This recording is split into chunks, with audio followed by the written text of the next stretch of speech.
Bom, então, nós vamos dar início ao seminário desta semana, dando continuidade ao ciclo de seminários promovidos pelo Departamento de Ciência Política. Nesta semana, nós temos a imensa alegria de receber a professora Verônica Gago, que é da Universidade de Buenos Aires, pesquisadora do CONICET, ativista do coletivo Ni Una Menos, que combate o feminicídio na América Latina. A professora Verônica Gago é autora de inúmeros artigos e, ultimamente, tem se dedicado a pesquisar economia popular, economia feminista e teoria política. Em português, nós temos traduzido até agora, pelo que eu sei, você pode me corrigir, por favor, Verônica, se eu estiver errada, A Potência Feminista, que é de 2020, é a Razão Neoliberal, Economias Barrocas, Pragmáticas, Popular, de 2018, ambos pela editora Elefante.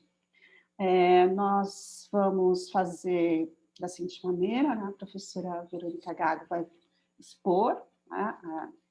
durante, enfim, 40, 50 minutos, o tempo que ela considerar necessário. Depois nós vamos abrir para o debate, que pode ser feito da seguinte maneira: ou por meio do chat, as pessoas podem escrever as perguntas no chat e eu passo para a Verônica, de tal modo que ela não se preocupe em ler o chat e pensar nas respostas. Ou, se alguém quiser fazer a pergunta de viva voz, é só levantar a mão, aí, né, tem um recurso no Zoom, e nós vamos passar a palavra. Então, eu quero agradecer imensamente a Verônica por ter aceito o convite para participar dessa jornada, desse seminário, e dizer a ela que a sua participação foi muito esperada, nós estamos muito ansiosas para te ouvir, por isso eu não falo mais e passo a palavra a você. Muito obrigada novamente, Verônica. Bueno, muchísimas gracias, Eunice, muchísimas gracias al Departamento de Ciencia Política de la USP y a Eunice en particular. Les quiero contar a quienes nos están escuchando que cuando yo era estudiante en Ciencias Políticas leíamos los textos de Eunice, tradujimos y publicamos en una revista que hacíamos como estudiantes de Ciencia Política. Así que, bueno, es un honor estar invitada por ella hoy acá a presentar, bueno, lo que habíamos conversado, presentar el trabajo de mi último libro, de la Potencia Feminista, y a partir de lo que está en ese libro, tirar de algunos hilos de investigación que están presentes en los textos que yo compartí como textos previos, escritos con Lucy Caballero, ambos, que tienen que ver con la investigación que venimos realizando especialmente en pandemia en clave de economía feminista, ¿no? Entonces, lo que quisiera hacer primero es presentar las hipótesis del libro La Potencia Feminista y a partir de ahí abrir la conversación tratando también de que estén presentes los elementos que después van a ser parte bueno, de las discusiones de las hipótesis más recientes de cómo una perspectiva de lectura en términos de economía feminista ha sido para nosotras importante en este momento de pandemia. Bueno, en relación a mi libro, lo que quería comentar es que es un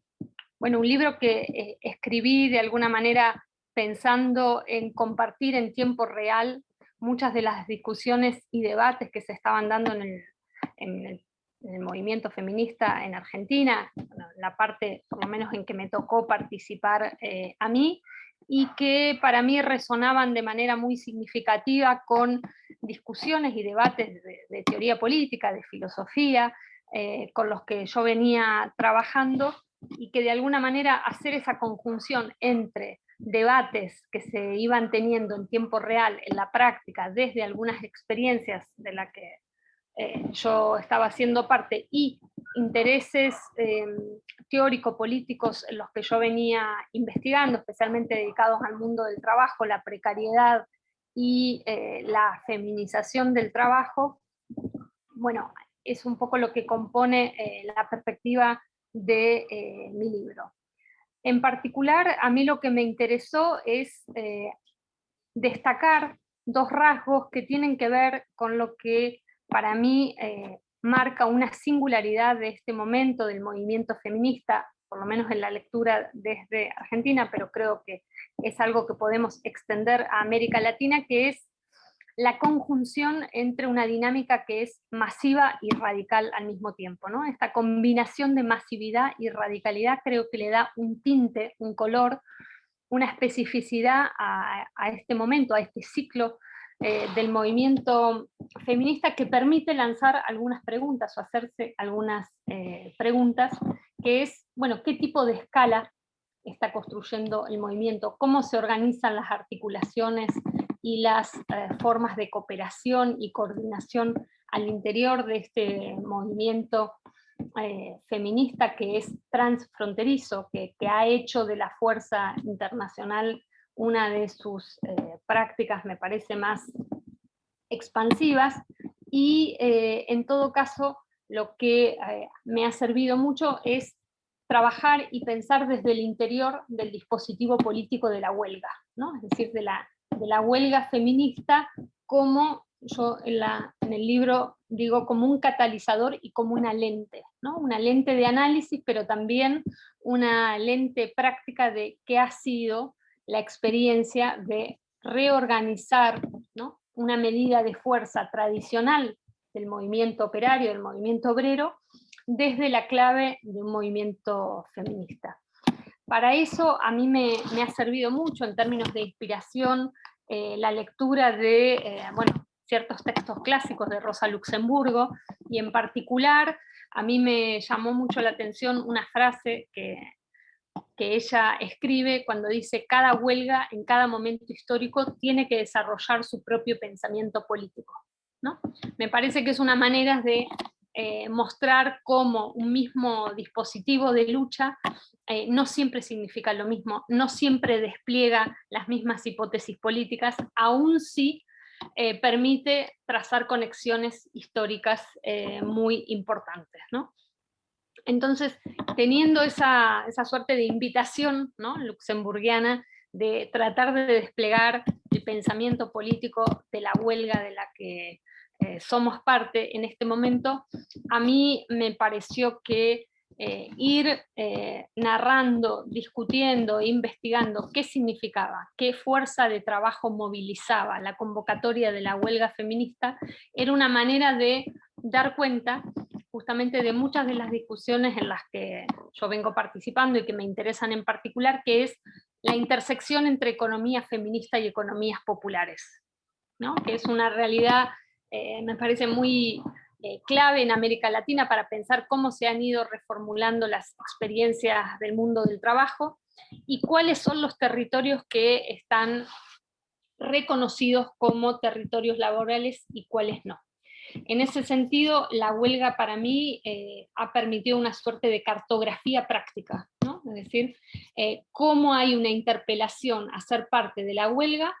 a experiencias laborales que no tienen reconocimiento como experiencias laborales y que al mismo tiempo están siendo convocadas desde el feminismo a reconocerse, ¿no?, y a disputar reconocimiento en términos de trayectorias laborales.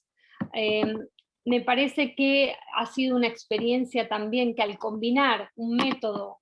de investigación práctica y de organización política, lo que ha hecho la huelga es convertirse en una pregunta de investigación concreta, ¿no? Eso es lo que trabajo en el libro. La pregunta de la huelga feminista lo que hace es no dar por evidente quién puede ir a la huelga. Sobre todo porque la huelga entendida desde el movimiento feminista me parece que no tiene las prerrogativas clásicas de la huelga, que es, bueno, siempre una medida de fuerza organizada desde un sindicato, siempre cubierta con los derechos que legitiman en la convocatoria a huelga, que hay un reconocimiento claro de quiénes son les trabajadores involucrados en la huelga. Lo que hace la huelga feminista justamente es expandir esa interpelación, pero sobre todo hacer la pregunta de qué significa hacer huelga en situaciones de extrema precariedad, en situaciones de trabajo que no es reconocido como trabajo, en situaciones de trabajo doméstico reproductivo, en situaciones de trabajo ambulante, callejero, muy propio de las economías populares. Ese es un punto que me parece clave, cómo la huelga feminista puede convertirse en un dispositivo capaz de dar cuenta de la heterogeneidad del mundo del trabajo actual desde un punto de vista político, en el sentido de cómo la huelga logra movilizar, hacer reconocimiento práctico de esas realidades laborales, y al mismo tiempo cómo hacer que esa importancia de la cuestión del trabajo, y en particular del trabajo feminizado y precario, se conecte con las violencias de género, con las violencias machistas. Creo que esa es una especificidad de la huelga feminista, la capacidad de lograr conectar violencias por razones de género con las violencias laborales. Y esa conexión permite también ir conectando las violencias institucionales, las violencias racistas, las violencias en los distintos territorios. Y lo hace desde una herramienta de lucha, insisto, que es a la vez tradicional del movimiento obrero, pero a la vez que está siendo reapropiada y reinventada por sujetos y sujetas, digamos, que no son los clásicamente legitimados para llamar a la huelga, ¿no? Entonces, ese suerte de desplazamiento de quién es el sujeto legítimo para convocar a la huelga, cuál es la realidad laboral que está siendo interpelada por la huelga, y cómo la huelga desde una posición política, ¿no?, de acción política, de agencia política, al mismo tiempo conecta formas de violencia que tradicionalmente son recluidas en formas enunciativas de victimización. Es decir, lo que hace la huelga es, creo, desplazar, por lo menos desafiar, la narrativa y el lugar de enunciación puramente victimista con que muchas veces se intenta encerrar o clausurar las denuncias sobre violencias de género, ¿no? Entonces, creo que son varios los movimientos que produce la huelga feminista en este sentido, y que reorganiza un poco la escena de convocatoria de una movilización que, insisto, está permanentemente combinando estos rasgos de masividad y radicalidad, que combina ser un dispositivo de investigación política y de organización al mismo tiempo, y que pone como pregunta la coordinación de escalas muy diversas, escalas locales, escalas nacionales, escalas regionales, escalas transnacionales. Esto para mí es importante porque, insisto, permite conectar también una discusión muy importante, que es la cuestión de las violencias, ¿no? Cómo conceptualizamos hoy las violencias en nuestros países, en nuestros territorios, y creo que lo que ha surgido en estos últimos años es una manera de ir conectando estas distintas violencias que tienen que ver con las violencias racistas, con las violencias institucionales, con las violencias laborales, con las violencias habitacionales, con las violencias por razones de género, que lo que permite es una suerte de método de lectura, ¿no?, y de conexión y de trazado de conexiones y de relaciones, que a la vez que pluraliza de modo estratégico de qué hablamos cuando hablamos de violencia, lo que hace no es simplemente una lista de las violencias, una lista de los padecimientos, sino que produce cuál es la conexión orgánica y la comprensión, digamos, bajo una pedagogía feminista de esa conexión orgánica entre violencias. Creo que eso es lo que le ha dado al movimiento feminista en este último tiempo una capacidad muy grande de enunciar esas violencias en términos de despojo, de explotación, de violencias machistas, y al mismo tiempo hacerlo sin enclaustrarse, sin clausurarse, como decía antes, en una posición de puro victimismo, ¿no?, donde la víctima es el sujeto privilegiado de la enunciación y por lo tanto restringe la capacidad de acción y de agencia política. Creo que ese desplazamiento ha sido muy clave, y lo que trabajo también en el libro es por qué hay varias autoras feministas actuales, y algunas no tan actuales, pero que hoy se pueden poner en conexión, que traen de nuevo el vocabulario de la guerra para pensar el momento contemporáneo de violencia y acumulación de capital, pero que hacen de esa comprensión de la dinámica de guerra una manera de entender, o de preguntarse al menos, por qué ciertos cuerpos y ciertos territorios, especialmente los cuerpos de las mujeres, son los escenarios privilegiados de esa dinámica de guerra, ¿no? Y entonces lo que intento hacer en el texto es justamente rastrear, de nuevo tomando a Rosa Luxemburgo y su invectiva permanente por pensar cuáles son las dinámicas geográficas territoriales de expansión imperial del capital y de colonización, pero también trayendo a Foucault y su idea de pensar la guerra como la filigrana que organiza las relaciones de poder, pero también a María Mies, una importante teórica alemana que ha pensado justamente la violencia de la guerra como fuerza productiva en ciertos momentos de crisis y acumulación de capital. Un concepto que es tomado por Silvia Federici, de María Mies, y en América Latina esto lo ha, me parece, teorizado de manera muy interesante Rita Segato, ¿no? Cuando también retoma este concepto de guerra contra las mujeres. A mí lo que me interesaba de esta narrativa sobre la guerra, que es que se combina a la vez con este movimiento político que no se restringe a la victimización. Entonces, esta manera de poder pensar en términos de cuáles son las fuerzas que hoy se movilizan, en qué escenarios concretos esta lógica o esta dinámica de guerra la podemos ubicar, y al mismo tiempo no restringirse a una enunciación en términos de víctimas, me parece que es una composición bastante particular y que da mucho que pensar. A mí me interesó, de modo más preciso, ver dónde podemos ubicar que se sucede, que se acontece hoy esa guerra, ¿no? Y a mí me parece que hay algunos escenarios que son particulares, como la guerra que se da al interior de los hogares, conocida como violencia doméstica, la guerra que se da en los barrios y en las periferias, especialmente atribuida a la economía ilegal, pero que organiza una dinámica de guerra, la guerra en el despojo y en el desalojo de las tierras, en particular de las tierras comunitarias, y el modo en que hay un código de valorización financiera que organiza y que conecta esa lógica de guerra en estos tres territorios: los hogares, los barrios, especialmente los barrios periféricos, y la expulsión y el desplazamiento de comunidades de sus tierras. De aquí que a mí me interesó tratar en el libro un concepto que es el de cuerpo-territorio, ¿no? Esas dos palabras sintetizadas. Un segundito, por favor.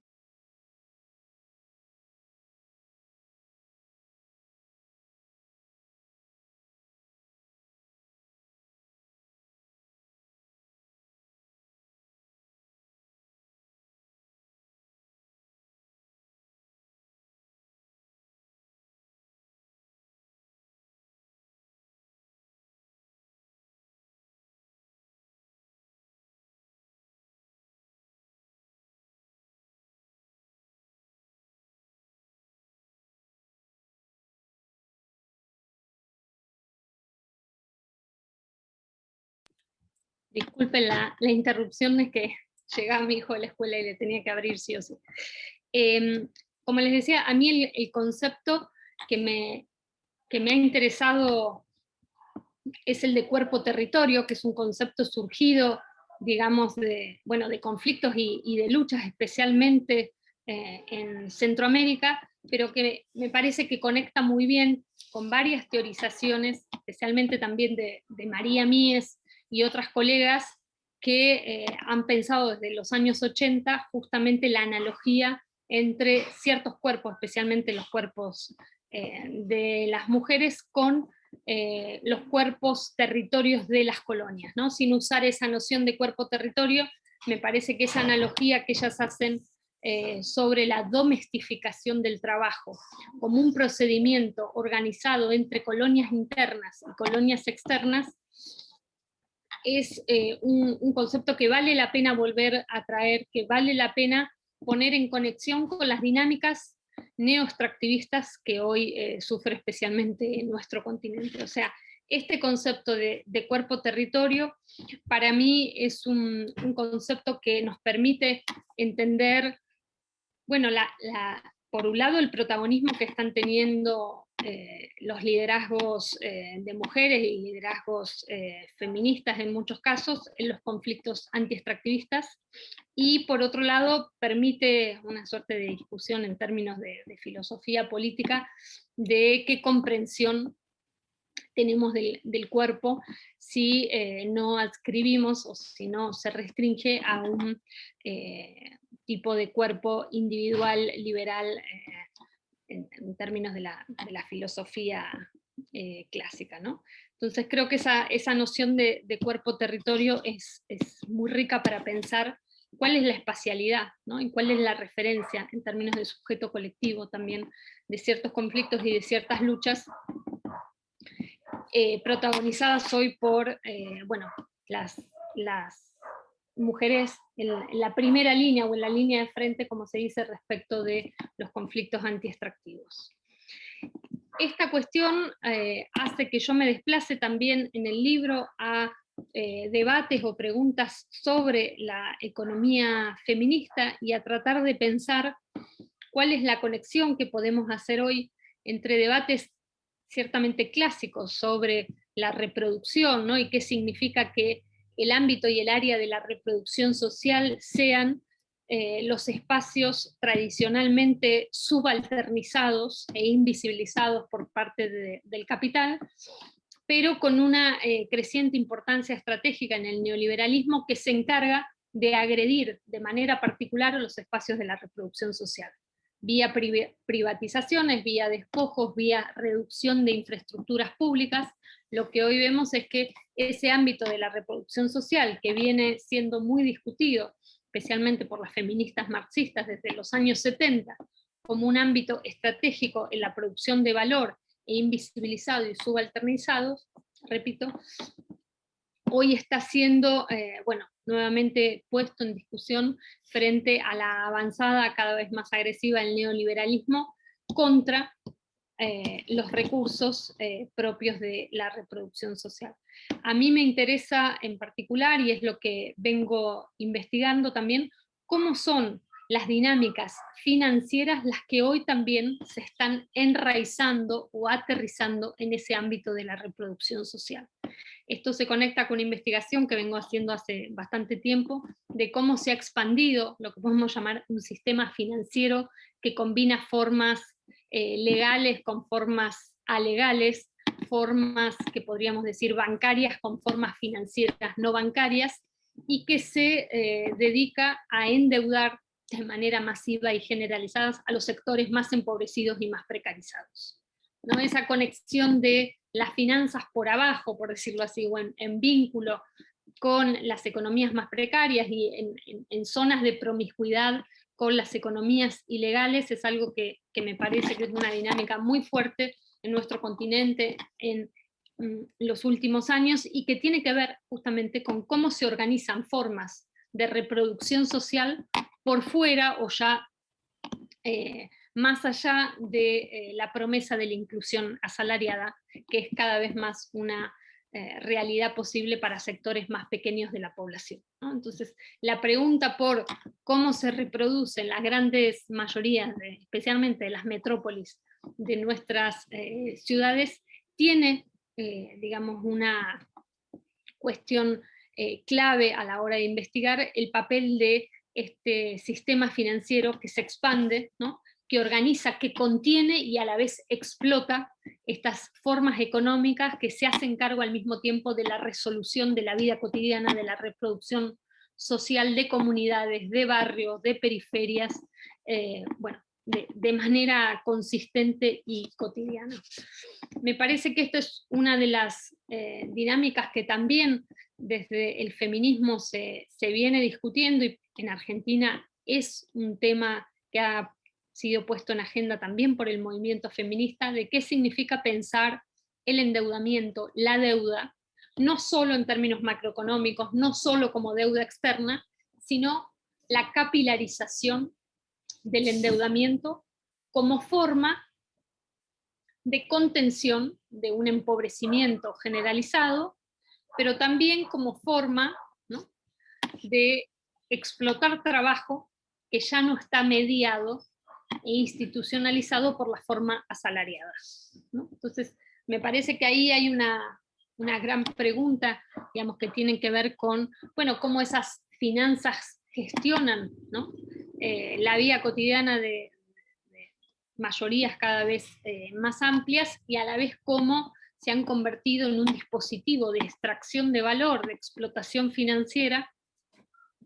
que, bueno, conecta de manera muy particular esto que decía, la agresión contra la reproducción social, el endeudamiento externo y formas de valorización financiera que se proponen inclusivas, ¿no? Y entonces ahí también hay toda una zona de debate enorme sobre qué tipo de inclusión social es el que proveen estas formas financieras, ¿no? Y creo que es una discusión en América Latina en un modo muy amplio. Me parece que desde el movimiento feminista o desde algunas perspectivas feministas venimos planteando esta cuestión de la deuda como un tema estratégico, en el sentido de subrayar también cuál es el papel y el vínculo entre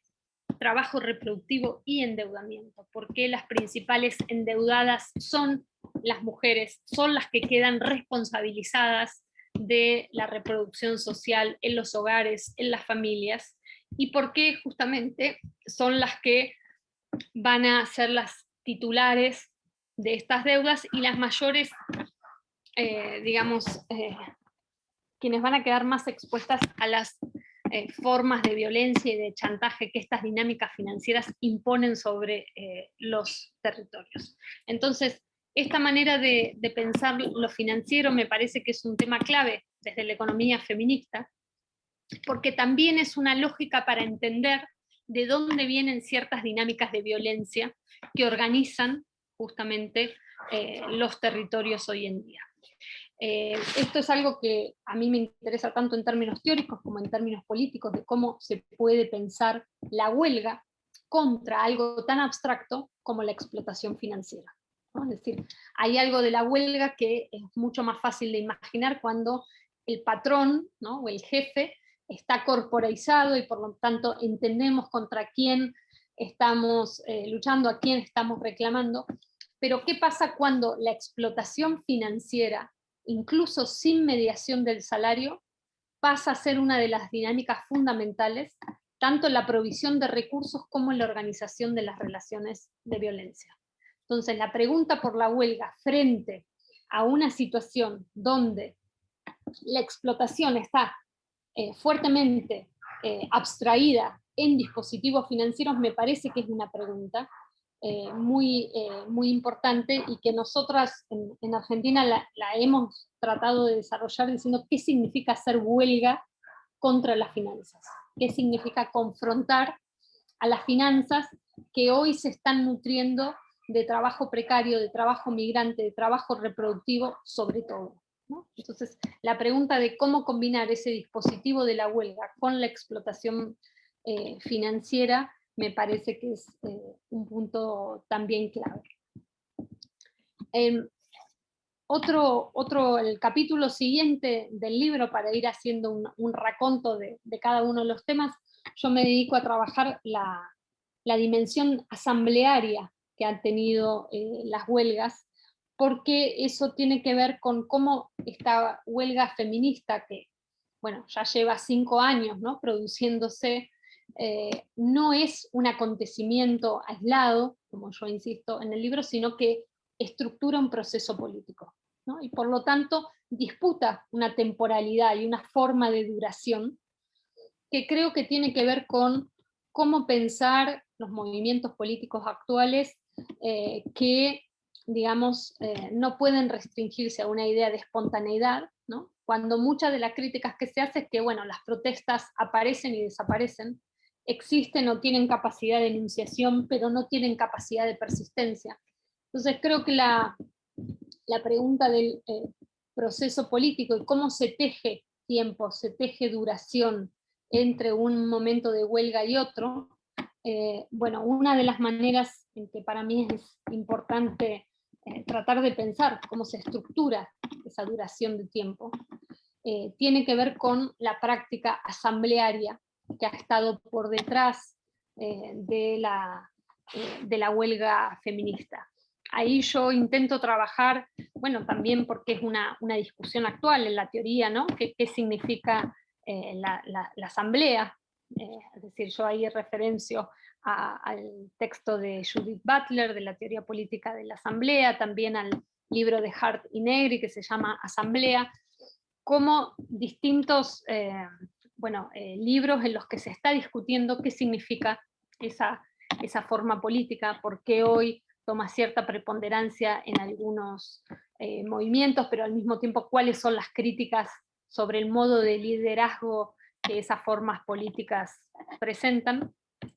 Además de hacer referencia a esos debates, bueno, yo trato de narrar qué ha sido la experiencia concreta aquí en el movimiento feminista, de algunas de las asambleas en las que yo he participado, y sobre todo me interesa identificar las capacidades, ¿no? Las capacidades políticas que han tenido las asambleas en relación a la huelga. Es decir, ahí yo identifico 3 procedimientos que me parece que son importantes de la asamblea, que es poder de evaluar de una situación, la capacidad de tomar decisión política y operativizar esa decisión política, ¿no? Como 3 procedimientos o 3 potencias específicas de esa forma de organización política que me parece no se restringen a una idea de consenso, de llegar a un consenso, no se restringen a un saber previo que simplemente se despliega en la asamblea, sino que más bien, tienen que ver con un ámbito de fuerte desacuerdo, y que muchas veces ese ámbito está basado en un principio que es no saber qué hacer, no saber qué hacer, sino no saber qué hacer. Y a partir de ese no saber qué hacer y de esa posibilidad de no acuerdo o de funcionamiento sin una base o sin un horizonte de consenso, sí sostener la posibilidad de poder evaluar una situación concreta, las fuerzas que se tienen en esa situación concreta, tratar de tomar una decisión política y reunir los recursos necesarios para operativizar esa decisión política, ¿no? Con esas características es como yo traté de identificar, ¿no? los procedimientos más políticos que he visto que funcionaban en la asamblea y que presenta una dinámica, insisto, que no es estrictamente la del consenso, que no es la del saber previo que se pone en escena, y que sin embargo no dejan de tener una cierta fragilidad, ¿no? en su modo de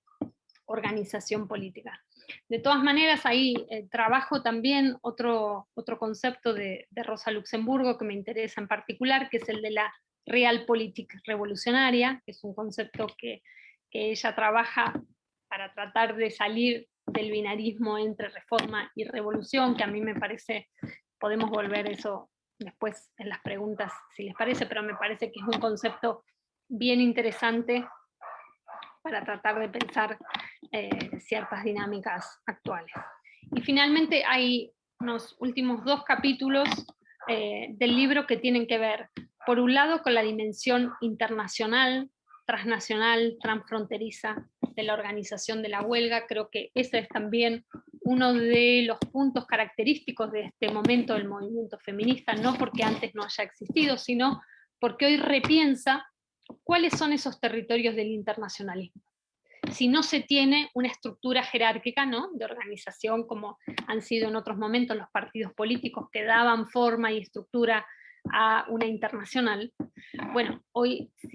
el movimiento feminista no tiene nada parecido a eso, pero sin embargo sí tiene una fuerza transnacional, sí tiene una capacidad de coordinación, sí tiene una dinámica de comunicación y resonancia que hacen que las imágenes, las consignas, las formas de acción vayan contaminándose, pero también coordinándose, y al mismo tiempo a mí lo que me interesa es pensar los territorios concretos de ese internacionalismo, ¿no? Es decir, qué tiene que ver en ese internacionalismo la migración, sobre todo de las trabajadoras de hogar, pero no solamente, pero los territorios domésticos como territorios que ya son internacionales, la dinámica justamente de precarización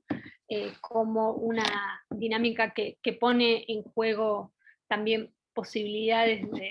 de coordinación transfronteriza que antes no existían, y una disputa también con esta idea de que lo único que se globaliza y que tiene capacidad de conexión internacional es el capital financiero, ¿no? Creo que también ahí hay una disputa de qué significa ese plano de intervención, esa escala de intervención frente a un momento de mayor velocidad, por decirlo sencillamente, del capital financiero. Y por último, una cuestión creo que es de preocupación compartida, de cómo se puede pensar cierta contraofensiva frente a el despliegue masivo de los feminismos. Yo me intereso en el libro en tratar de rastrear lo que en América Latina se ha identificado como ideología de género, ¿no? Por parte de las fuerzas conservadoras, reaccionarias, especialmente religiosas, pero no solo religiosas, que significa que esa ideología de género ataca al mismo tiempo las currículas escolares, pero también especialmente la importancia que ha tenido las movilizaciones por el derecho a la en el movimiento feminista, y cómo, de nuevo, hay una idea de movilización de guerra contra ciertos cuerpos y ciertos territorios que encara esta contraofensiva, y que es una suerte de respuesta, yo creo, a los modos de evidenciar la crisis de la reproducción social y las formas de interdependencia que el movimiento feminista por lo menos pone en evidencia, ¿no? No digo que el movimiento feminista tiene una respuesta de cómo gestionar la interdependencia en los momentos de crisis actuales, pero sí creo que ensaya, ¿no?, dinámicas de respuesta y de resolución de la vida cotidiana que intentan proponer ciertas formas de atravesar la crisis de la reproducción social. Creo que, hay mucho que se está discutiendo hoy en día, ¿no?, con cómo hay una manipulación reaccionaria, ¿no?, de todos esos afectos de inseguridad, de nihilismo y de miedo y de amenaza, entre comillas, a los privilegios que aparecen en la crisis de la reproducción actual, y que son justamente canalizados por vías reaccionarias o neofascistas. Creo que ahí hay una disputa muy concreta con lo que está planteando el movimiento feminista, y a mí me gusta ponerle el nombre de contraofensiva para marcar el carácter de reacción que tienen frente a la capacidad del movimiento feminista y transfeminista en particular de proponer otras imágenes de lo que significa justamente gestionar la crisis de la reproducción social, disputar a qué se le llama crisis y hacer política justamente movilizando estos lugares de producción y de enunciación que no son los del victimismo, a la vez que se hace cargo del incremento de las violencias en nuestros territorios. Entonces, este es un poco el mapa, digamos, de problemas y de conceptos que desarrollo en el libro, y que de alguna manera también trazan líneas que tienen que ver con varias investigaciones, de lo que podemos hablar ahora de modo más manera de intercambio, con varias de las cuestiones que estuve trabajando en pandemia, y que tienen que ver con esos artículos que compartí, que escribimos junto a Lucy Caballero, y que varias compañeras han traducido al portugués. Y quería agregar también que la editorial Criação Humana de Porto Alegre tradujo el libro nuestro, Una lectura feminista de la deuda, que para nosotras también es importante poder compartirlo en Brasil, y ojalá pronto podamos hacer una presentación presencial. Así que si te parece, Eunice, como por el tiempo, creo que estamos... Sí,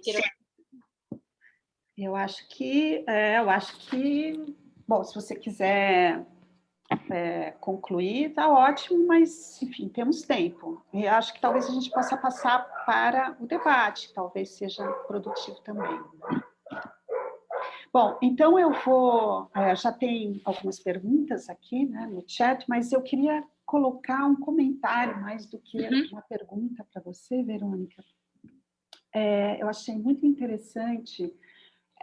como você deu um novo significado para a greve, a huelga, a partir dessa citação da Rosa Luxemburgo, né? Então, me parece que você promoveu um novo sentido para esse termo que, de certo modo, revela uma certa exaustão mesmo, né? Se visto de maneira mais convencional. Mas me parece que você operou também uma modificação do significado do termo casa. Não sei se você concorda com isso, né? Me parece que, assim como no caso da greve, ou huelga, nós temos no termo casa uma crítica, de certo modo, a uma perspectiva que faz uma separação entre público e privado, que foi inclusive endossada por feministas, ou as primeiras feministas, talvez feministas liberais, né, que enfatizavam a necessidade que também a mulher participasse do espaço público. Agora, nesse cenário que um professor, um sociólogo da UNAM chamou o professor Isaac Henriques Pérez, chamou de fundamentalismo de mercado, acho que uma expressão muito adequada, nesse cenário em que o esvaziamento do Estado, das políticas públicas, né, a diminuição dos espaços que eram antes ocupados por agentes públicos, né? É desse cenário que eu vejo você fornecendo uma nova definição de casa, né? Não é apenas o espaço da reprodução, não é apenas o espaço da dominação, ou como você menciona num dos seus textos, o epicentro das violências, é um espaço a partir do qual se reivindica a transformação política e social, considerando a mulher não apenas, né, como aquela que é responsável pela casa. Muitas vezes no Brasil é assim, né, as mulheres são chefes de família, a maioria, né, das casas são chefiadas por mulheres, mas também é nesse espaço em que justamente a mulher se torna invisibilizada. Então, gostaria de te ouvir falar um pouco mais sobre isso. E eu vou passar para as outras perguntas, aí você responde conforme você achar melhor.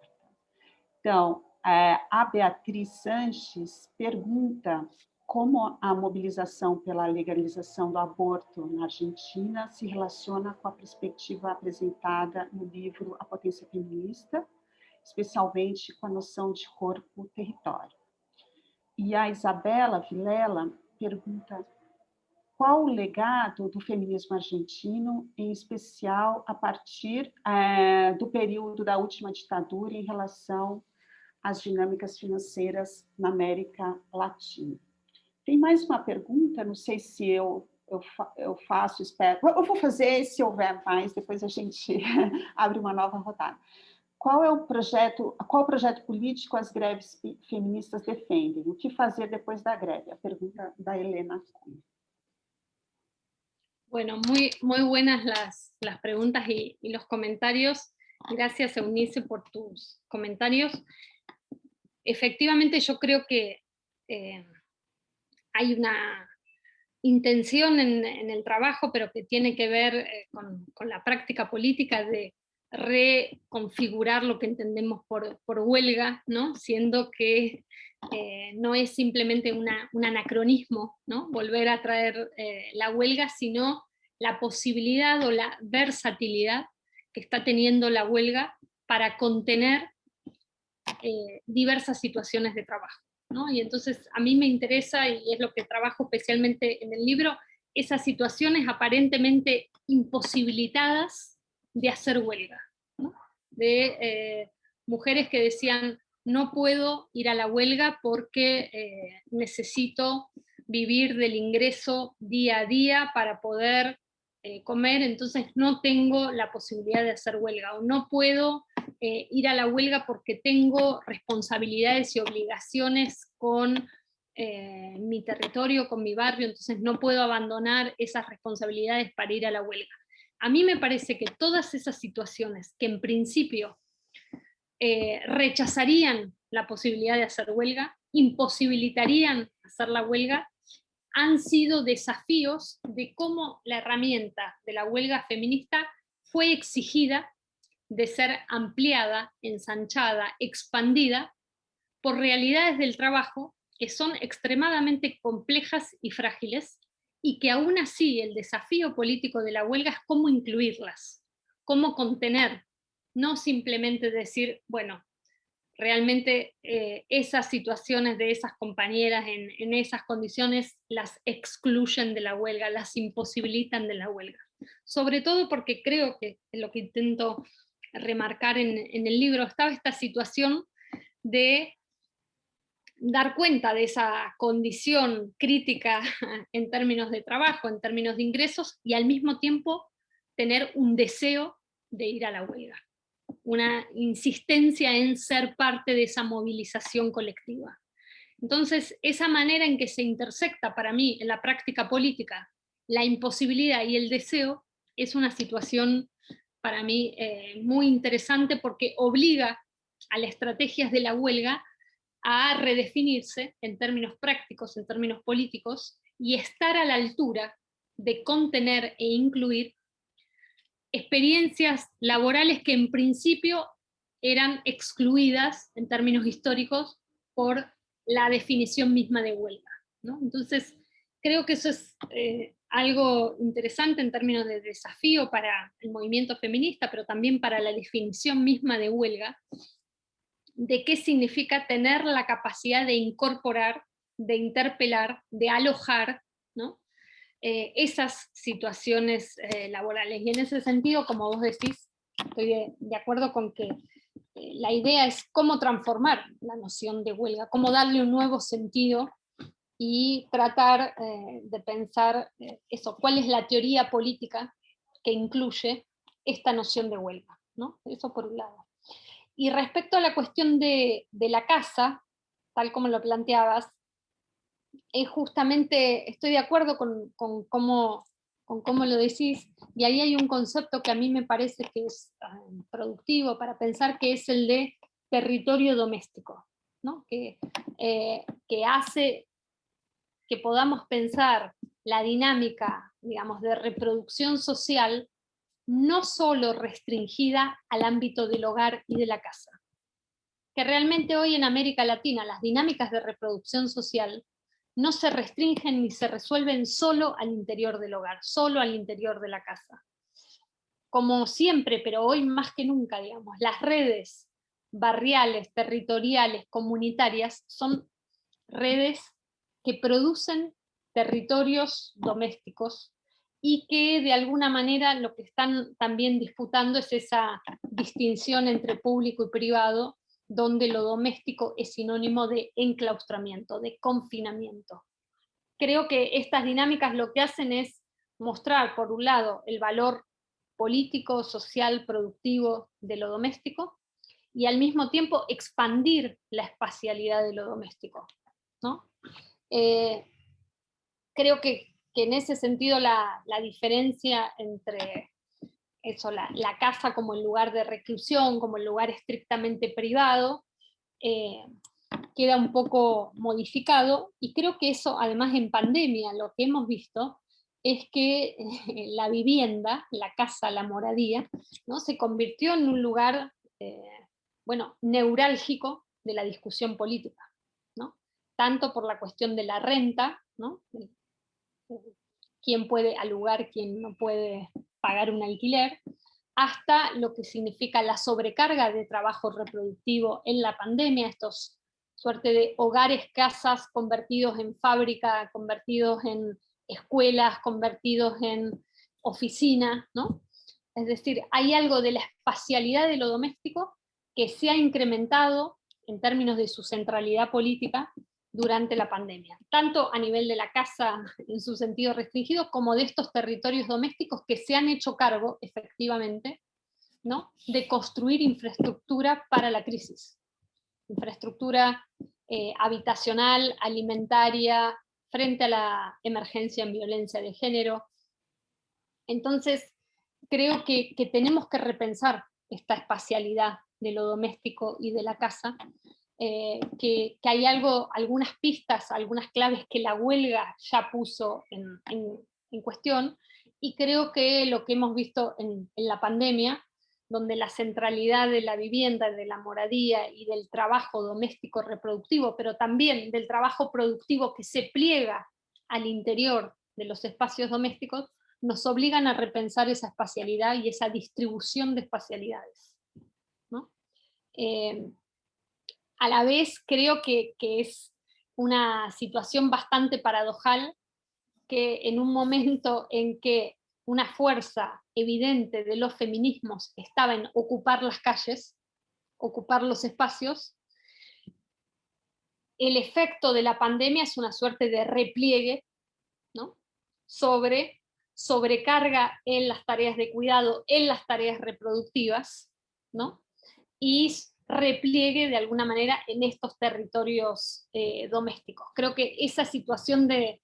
paradoja es una situación de la crisis, y que, bueno, yo creo que ha sido objeto de mucha discusión, de mucho debate, de mucho análisis, de mucho diagnóstico por los feminismos en América Latina, pero no solo en América Latina, de, bueno, ¿qué pasó que ahora de repente estamos confinadas y sobreexplotadas de trabajo cuando veníamos de un momento de expansión en las calles, en las protestas, de rediscutir esto, con quién queríamos vivir, qué tipo de espacialidad es la espacialidad doméstica, etc. Entonces creo que ahí hay una cuestión bastante dilemática, dramática también de este momento. En relación a lo que preguntaba Beatriz sobre el momento de marea verde, como se conoce acá en Argentina, ¿no?, el año 2018 como el año de movilizaciones más masivas por el derecho al aborto, no conseguido en ese año, sino conseguido en diciembre del año pasado, en diciembre del 2020, lo cual también fue muy importante como el movimiento feminista durante el primer año de pandemia sostuvo el reclamo del aborto, cuando intentaba ser subalternizado diciendo que no era parte de la agenda urgente, y sin embargo el movimiento feminista insistió y logró la legalización del aborto el año pasado. Creo que en el 2018, cuando se da esa movilización tan masiva, donde el debate sobre el aborto realmente se convierte en un debate que está en todas partes, está en las escuelas, está en la televisión, está obviamente en el Congreso, en el nivel parlamentario, pero también está en la conversación cotidiana, y es parte además de una discusión intergeneracional del movimiento feminista, que es otro de los rasgos, me parece, muy importantes. Lo que yo hago en el libro respecto a tratar de conectar el concepto de cuerpo-territorio con la discusión sobre aborto, tiene que ver con tratar de pensar qué es lo que se estaba reclamando cuando se reclamaba el derecho al aborto, y por qué, en cierto modo, trascendía el reclamo de un derecho individual, ¿no? Y cuál era, esto es una tensión y una discusión que se hizo mucho en relación a la consigna "mi cuerpo, mi decisión", ¿no? Que creo que ponía siempre en tensión esa suerte de, digamos, para la teoría política clásica, ¿no?, ese individualismo posesivo de quien es dueño de sí. Lo que estaba poniendo en juego la discusión del aborto es justamente que hay una cantidad de cuerpos que no son propietarios de sus cuerpos, ¿no?, que no tienen soberanía sobre sus cuerpos, que son los cuerpos gestantes. Y lo que entonces, de alguna manera, desafía la discusión del aborto, y especialmente al ser la movilización tan masiva, y al subjetivar políticamente a una generación nueva, porque eso es lo que pasó en Argentina. Hay una generación nueva que se ha, digamos, entrenado políticamente en la lucha por el aborto, en la lucha masiva por el aborto. Tiene que ver con tratar de pensar esa noción de cuerpo-territorio para extremar o de alguna manera desbordar lo que significa el reclamo del derecho al aborto, no solo como un derecho individual liberal burgués, para decirlo clásicamente, sino para pensar cómo tensiona la noción de cuáles son los cuerpos soberanos en un régimen democrático liberal, ¿no? Entonces me parecía que se podía usar y hacer migrar ese concepto de cuerpo-territorio al debate sobre el aborto, porque justamente el aborto pone en tensión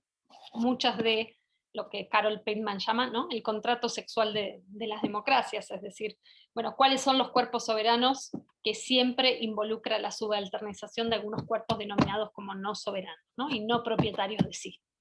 Entonces creo que cuando hablamos de aborto, hablamos de algo que es central y neurálgico al orden político, ¿no? Estamos discutiendo orden político, no estamos discutiendo un derecho recortado y aislado, ¿no?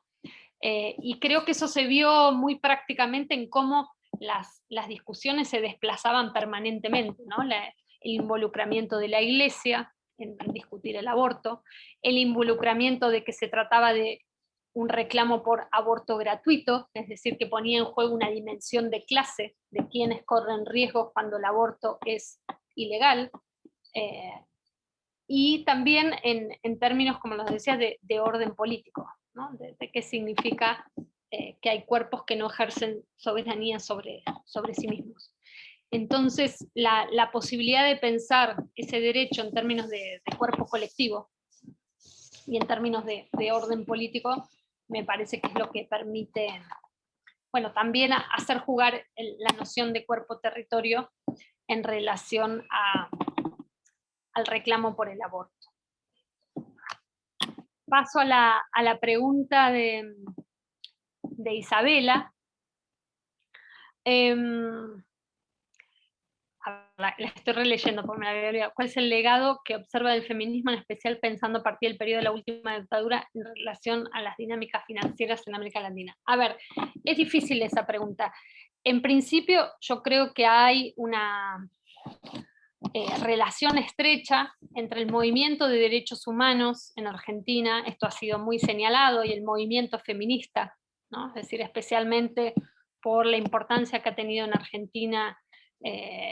la lucha de madres y abuelas de Plaza de Mayo, la manera en que esa lucha no se ha restringido a hacer una lucha en términos de una noción liberal de derechos humanos, ¿no?, como tiene en otras partes del mundo, sino que lo propio de los organismos de derechos humanos en Argentina y el reclamo de verdad, memoria y justicia ha sido siempre también vincularse a otros conflictos, ¿no? Es decir, renovar y actualizar esa lucha por los derechos humanos, no solo referida al momento de la dictadura, sino a conectar cómo permanecían y persistían ciertas estructuras de injusticia, ciertas estructuras represivas de la dictadura más allá de la dictadura. Y bueno, hay algo que últimamente estamos discutiendo y recordando, porque bueno, han sido también las madres de Plaza de Mayo las que hablaron por primera vez de terrorismo financiero para pensar el papel de la deuda en América Latina y la conexión entre endeudamiento externo y dictaduras en nuestro continente, ¿no? Y yo creo que esa es una relación fundamental, ¿no? Pensar la forma de terrorismo estatal y paraestatal en relación al momento originario de neoliberalismo en nuestra región. Y de hecho, bueno, buena parte de las reformas financieras y de las arquitecturas financieras de nuestros países tienen que ver con los procesos de dictadura, con los procesos represivos. Entonces creo que hay una doble articulación, por un lado, en cómo hay una genealogía que podemos hacer que conecta el movimiento de derechos humanos con las luchas más recientes feministas, y especialmente en esta suerte relación intergeneracional, pero también por la pregunta por cómo la dictadura instaló un modelo de valorización financiera, fue un elemento inescindible para pensar el lanzamiento de un modelo de acumulación financiera en nuestra región, que sigue encontrando distintas maneras para permanecer, hacerse presente, institucionalizarse, bueno, y también tener otras herramientas represivas, ¿no? A ver, y la última que habíamos leído era la de Elena. Es una pregunta muy, muy difícil la que hace Elena. ¿Cuál es el proyecto político de las huelgas feministas? Porque por un lado, la composición de quienes organizan las huelgas no es la misma, ¿no? Se refiere a, bueno, procedencias y estructuras políticas que no son todas homogéneas, que no son idénticas, que vienen de distintas trayectorias, que tienen distintas formas de organización política, digo, pensando en actores, actrices sindicales, de partidos, en colectivas autónomas, es decir, la huelga lo que hace es poner un horizonte organizativo y una iniciativa práctica en común que organiza un proceso político, pero me parece que no homogeniza un único proyecto político por parte de quienes participan en la huelga. Sí creo que ahí se fueron tomando algunas definiciones en estos tiempos, ¿no? Es decir, bueno, es un feminismo popular, anti-extractivista, antineoliberal. Creo que son definiciones que van agrupando y organizando un tipo de movimiento político, pero que es más fácil de identificar en términos de a qué se oponen, ¿no? Que después a definir en términos homogéneos o consensuales un único proyecto político, ¿no? Y creo que lo mismo pasa en otros países de América Latina que han sido muy importantes en su organización de la huelga. Ahora, ¿qué hacer después de la huelga? Creo que esa es una pregunta fundamental, porque es la pregunta de cuál es la iniciativa programática de la huelga, ¿no? No solo qué dejar de hacer, qué visibilizar en términos de dinámicas de explotación, en formas de entender las violencias, sino, diríamos, hacia qué capacidades colectivas de reapropiación de riqueza puede dirigirse la huelga, ¿no? Ahí yo creo que hay un punto que es muy importante en qué significa reclamar, bueno, políticas públicas, por ejemplo, qué significa reclamar remuneración para el trabajo de cuidados y reproductivo, qué significa una programática contra la precarización de la vida en términos más generales, y cómo eso se va estipulando en demandas estratégicas concretas, ¿no? Creo que eso es un trabajo y que en eso muchas veces, digamos, el movimiento es más difícil de organizar en términos de un único movimiento, ¿no? Creo que lo propio de las asambleas era justamente lo que había era una convergencia de demandas, de reclamos de muy distinto tipo, pero que se proyectaban en esa iniciativa política conjunta. Ahora, ¿cómo hacer, cómo prolongar? Eso creo que es un punto clave, digamos, de cómo seguir pensando la inscripción de esas demandas estratégicas en victorias concretas, por un lado, y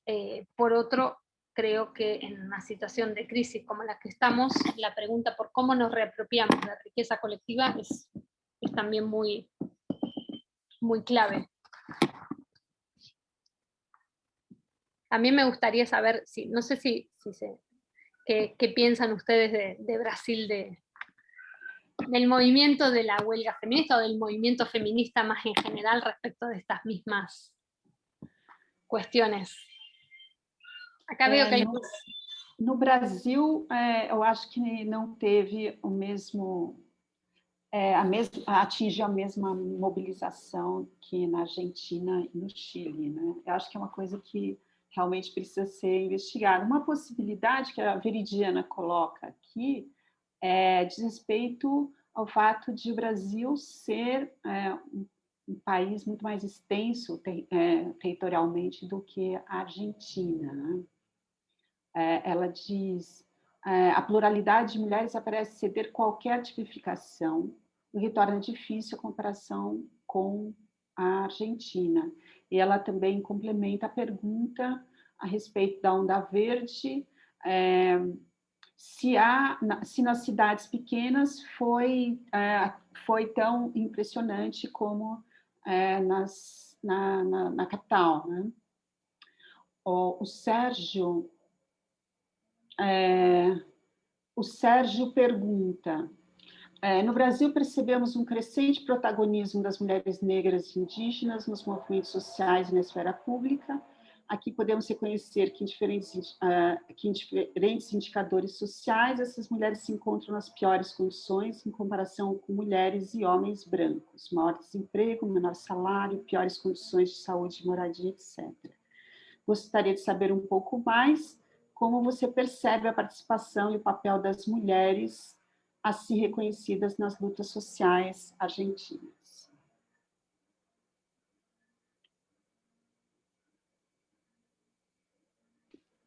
¿Voy con estas? Ok. Sí, por favor.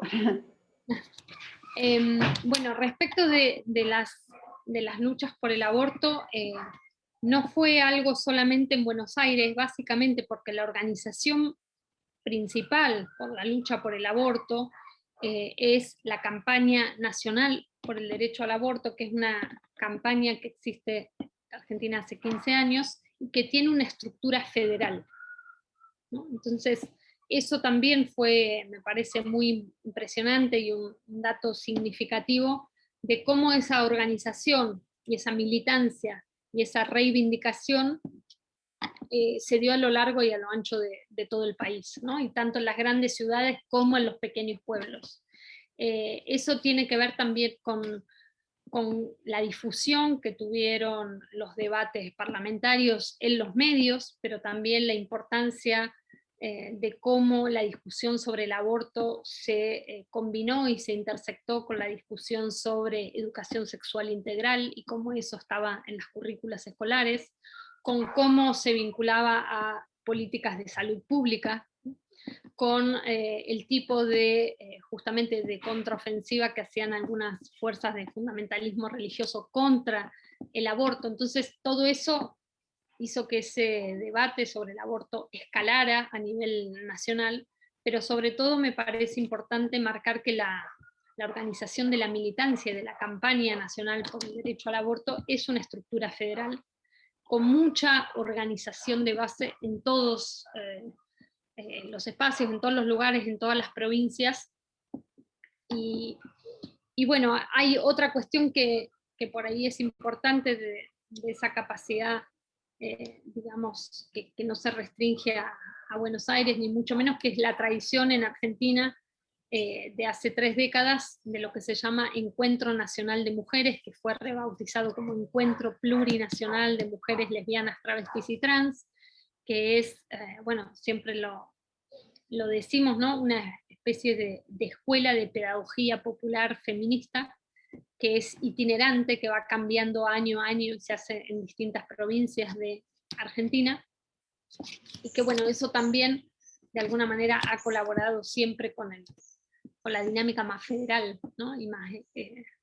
expandida de los debates, de las formas de organización del movimiento feminista. Ahora, lo que preguntaba Sergio. Estoy releyendo.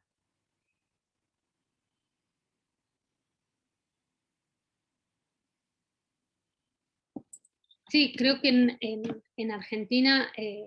bueno, como saben, es un país fuertemente racista, ¿no? Y donde la presencia, digamos, de organizaciones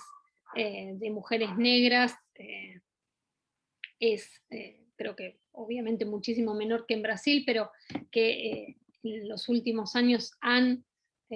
emergido de manera muy organizada, muy fuerte, muchas de ellas participado en la organización del paro, y creo que están haciendo un trabajo, sobre todo las organizaciones indígenas y las organizaciones de mujeres negras, están haciendo un trabajo muy fuerte contra este sentido común en Argentina, ¿no? de un racismo muy instalado y a la vez no asumido en las estructuras en general y en las estructuras de organización política en particular. Entonces, creo que sí, que hay su capacidad, digamos, de incluir discusiones, temas, formas de debatir tanto qué es el trabajo, qué es el territorio y qué significa este racismo estructural en Argentina ha sido muy importante y sigue siendo, y aún así creo que no tiene el espacio que debería tener por su militancia política, ¿no? Entonces, sin dudas, son situaciones además que se vienen evidenciando también de manera más dramática en la pandemia, ¿no? Há uma pergunta em castelhano, acho que talvez seja melhor você ler, da Vivian Urquiza. Cuando trata de las huelgas, paros de las mujeres, usted hace un retrato importante sobre las prácticas de las mujeres con toda su originalidad de organización, demandas y subjetividades. Dice que las mujeres salen de la postura victimizadora para ser sujetas de acción política de transformación, principalmente contra la hegemonía del capital. Pero la obra no llega a afirmar en ningún momento que las luchas sean contrahegemónicas o al menos que tengan un propósito de ser una nueva hegemonía, lo que implicaría un nuevo proyecto de Estado en torno de un sujeto femenino. Porque estos límites en las luchas de la mujer, que los indígenas ya superaron en países como Bolivia, ¿será que es un movimiento aún de clase media? Bueno, creo que hay una discusión bastante amplia sobre la composición de clase de los feminismos, ¿no? Y el término, más que luchas contrahegemónicas, el término que se usa es hablar de feminismos populares. Esa es una noción que en Argentina tiene mucha difusión, ¿no? Y que hay el reconocimiento de las propias organizaciones que hacen feminismo y que se reconocen como feministas populares está muy difundido. Entonces creo que eso es un índice de por qué no se puede reducir a un movimiento de clase media. Creo que ese es un argumento además que ha sido bastante debatido y que es contrarrestado en parte, en buena medida, en la manera en que el feminismo se ha convertido en un movimiento masivo, ¿no? Creo que esa masividad no se explica sin la participación de organizaciones sociales, movimientos populares, sindicatos. Es decir, que justamente lo que me parece más interesante del último tiempo del feminismo es que ha trascendido o ha ido más allá de la interpelación a los grupos que históricamente se reconocen como feministas, ¿no? A los que se adscriben a una relación histórica con el feminismo, y lo que ha pasado es que organizaciones, movimientos sociales, populares, se han visto conmovidos por esta emergencia del feminismo y han empezado a practicar feminismo a partir de sus propias experiencias y sus propios lugares. Creo es muy claro en organizaciones campesinas, ¿no? que están debatiendo, discutiendo y enunciando lo que llaman feminismo popular campesino, pero también, como digo, de sindicatos, de organizaciones de trabajadoras, de colectivas, migrantes. Entonces creo que eso es colectivas indígenas, creo que eso no refiere necesariamente por ahí en mi lenguaje a una cuestión contrahegemónica, pero eso no, que yo no use esa palabra no significa que no haya esta composición completamente, lo que yo llamo transversal, ¿no? Y sobre todo con fuerte autoidentificación de muchas compañías que hablan desde lo que denominan feminismo popular. Alguém mais gostaria de fazer alguma pergunta, comentário?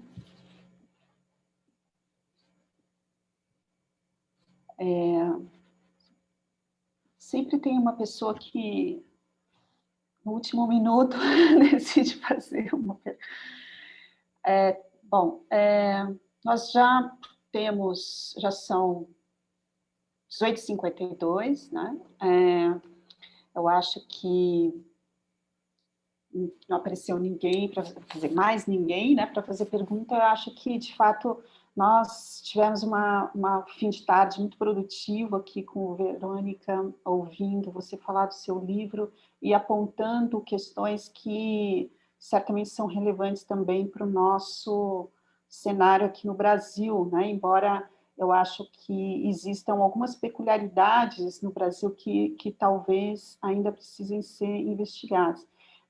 Eu acho que uma das professoras que tem investigado isso, que talvez você conheça, a Verônica, que acho que está indo por um caminho parecido ao seu, é uma professora da sociologia, a Eva Blein, ela já é aposentada, não sei se você conhece os textos dela. Mas ela citou você num dos últimos artigos. Muito. Eu envio para você, sim. O seu enfoque sobre as relações econômicas que estão por trás, né, das relações de exclusão e dominação, é o que ela chama, ela enfoca. É muito interessante, vou passar para você depois, vou mandar para você. Ela é uma feminista importante no Brasil, uma das nossas pioneiras, então gostaria de terminar dizendo que você está sendo lida no Brasil e que o que você tem estudado aí na Argentina e em outros países da América Latina certamente servem de inspiração para nós aqui. Então, está sendo muito lida, é verdade. Eu agradeço muito, mais uma vez, a sua presença, a sua disposição para nos falar do seu livro e das perspectivas que estão envolvidas a partir de agora, né? Esse novo fenômeno da pandemia, o que isso significou, enfim, continua sendo objeto de reflexão, e espero que nós possamos nos encontrar pessoalmente. Sí, totalmente. Y armar estos espacios de intercambio que digo, más allá de la dinámica que toma la huelga feminista en uno u otro lugar, yo creo que en el caso de Argentina es también una manera de entrar a discusiones que son comunes a América Latina, ¿no? Más allá de la cuestión de cómo se haya organizado o no la huelga en particular, creo que estas dimensiones sobre el trabajo, sobre las espacialidades domésticas que decíamos, sobre la violencia vinculada a cómo hay una explotación financiera, especialmente sobre las economías informales, populares, y cómo eso alimenta cierta dinámica de las economías ilegales, son todos problemas comunes. Digo, más allá que después se pueden singularizar en dinámicas de organización política distintas, ¿no? Porque, bueno, las trayectorias y las genealogías de la organización política, de los movimientos sociales, a veces convergen, a veces no, o tienen momentos de confluencia, pero creo que hay unas preguntas en común que tienen que ver con, bueno, con lo que está pasando en nuestra región, con el tipo de crisis que supone el modo de inserción de nuestros países en el mercado global, qué significa, digamos, las formas de agresión a nuestras democracias por parte del capital financiero, ¿no? Que son temas comunes y que más allá de que yo ingreso específicamente por la cuestión de la huelga, porque, bueno, ha sido muy importante en mi experiencia en particular, creo que lo que está debajo, ¿no? de la pregunta por la huelga es justamente esta pregunta por bueno, la democratización en nuestros países, quién la está disputando y en qué sentido hay una reconfiguración acelerada de las formas de trabajo y de producción, ¿no? Sim, eu concordo.